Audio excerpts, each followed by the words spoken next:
Hi there, Steve McGee, member from Melton, down at the Ferris Road level crossing removal work site where all the construction workers are setting up their sites with the full-on construction happening.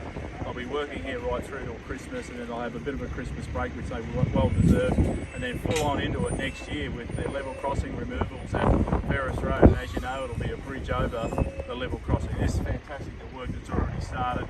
I thank the construction workers for what they're doing, and we look forward to regular updates. Thank you.